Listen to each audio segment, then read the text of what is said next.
We all know who the real star of the show is. It's day 255 of Beatles-a-Day. Keeps the doctor away. Why? Because Rocco will save the day. Right? Hey, Woody. And Rocco Caruso. Here he is in the studio, folks. There he is. Rocco boy. Everyone's favorite boy. Mr. Big Paws.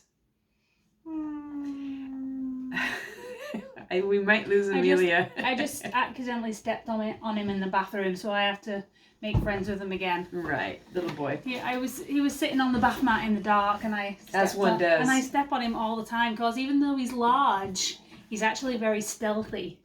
And so you don't know he's there until you've stood on him, and then you feel terrible because he's just like the best boy in the world. He is. This is why we call him Rocco Caruso, because he just kind of cruises around the house.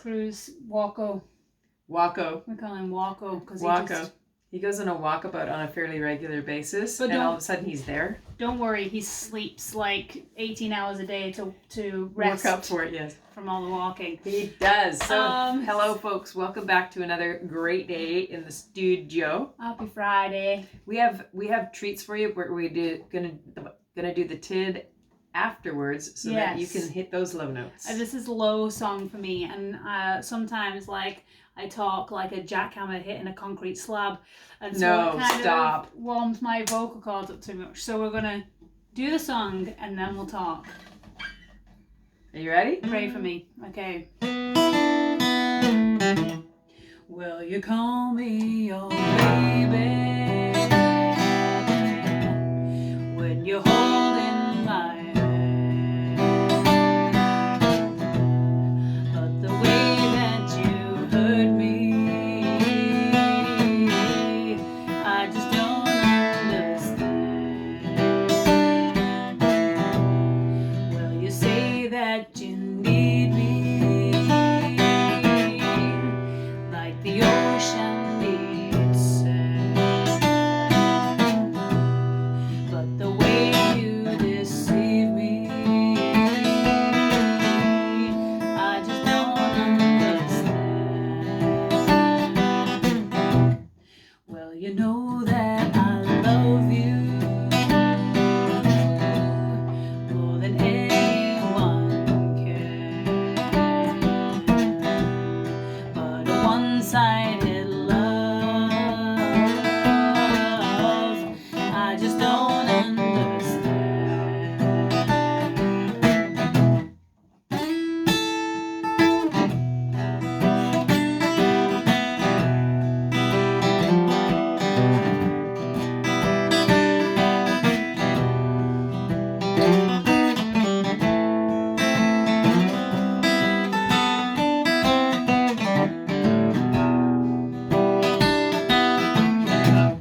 Well, you know that I love you more than anyone can, but a one-sided love,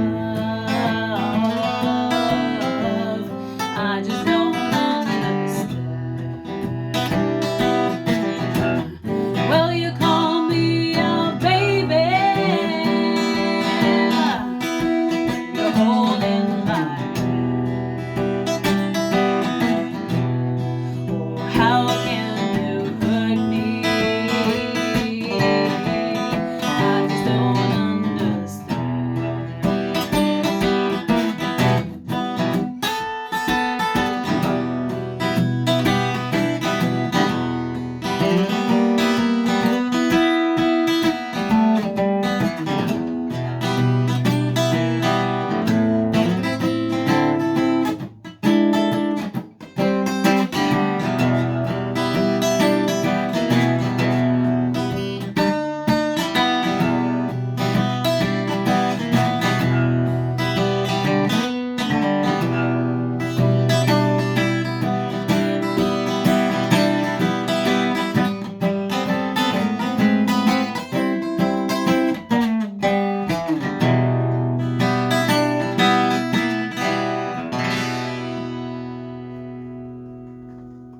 Yes.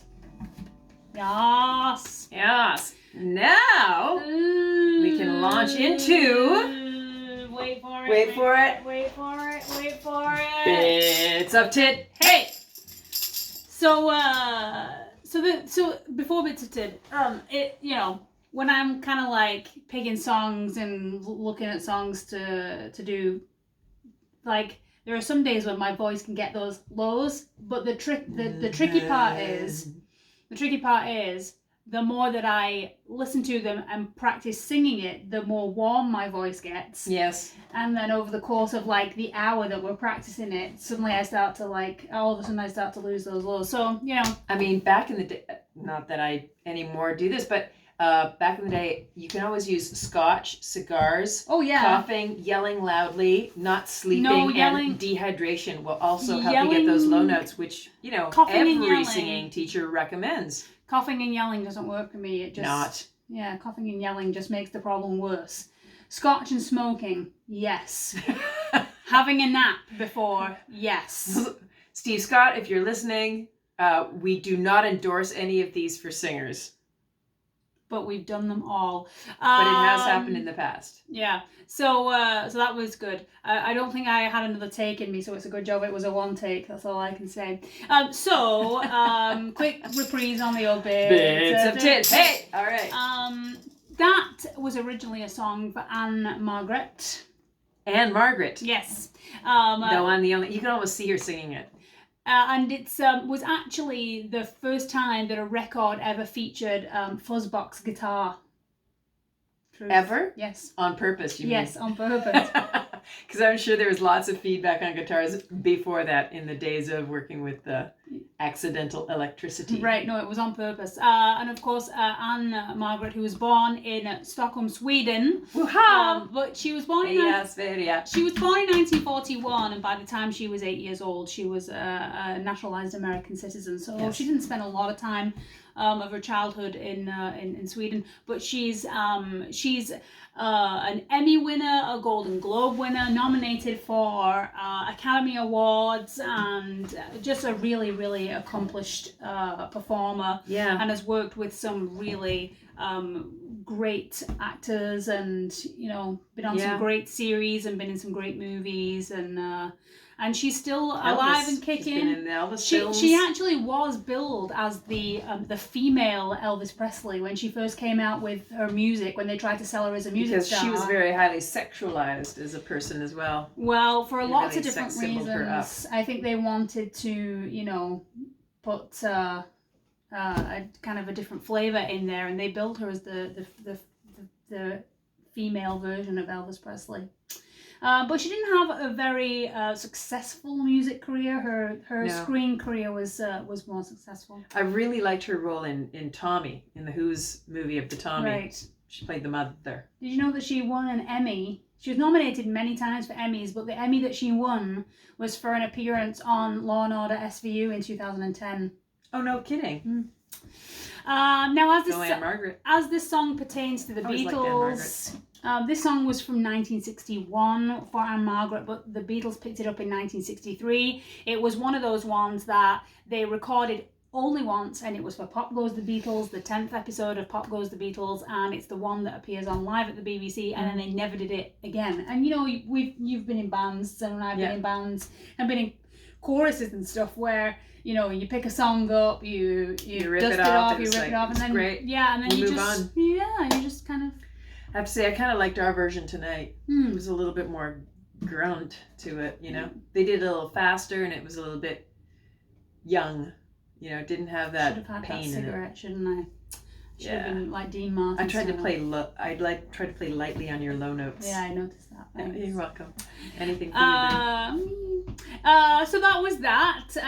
Tonight's contribution, kind of simple but kind of sultry and very bluesy. Fun to play on the guitar. I mean, you got the two chords, but you got all that fun stuff that you can do to add that punch into it. So I appreciated it. Good pick for tonight. Yeah. Challenging in different ways. So that was that. Stay tuned for tomorrow as we bring you an announcement about Beatles-a-Day Live. We will update you more tomorrow. Remember now that there is only a week to go to buy Music Will Save the Day merch. So keep sharing those links. Keep sending them out to your friends. It's 8 days, right? I guess maybe, no, it's not. It's 7 days. Right. Yeah, 7 days. Wow, that went quickly. I know. So only 7 days. Yes. So get those out to your music-loving friends and help them understand that music will save the day, regardless of where that musical source is coming from. Exactly. Whether it be us or someone classical, else. jazz groups, bluegrass groups. Anybody who loves music would love this merch. And thanks to everyone who has made purchases so far. We know that a lot of you are the same people that made purchases on the last 2 campaigns. And we have big love for you all. Thank you so much for your help in our endeavor to keep Beatles-a-Day coming your way. Yes, indeed. So folks, go and enjoy the rest of your Friday night. We will see you slap bang in the middle of the weekend, which is tomorrow, Saturday. It is. We love you. And that is the way it is. Every day. Thanks for all your comments and your love, folks. Good night. Good night.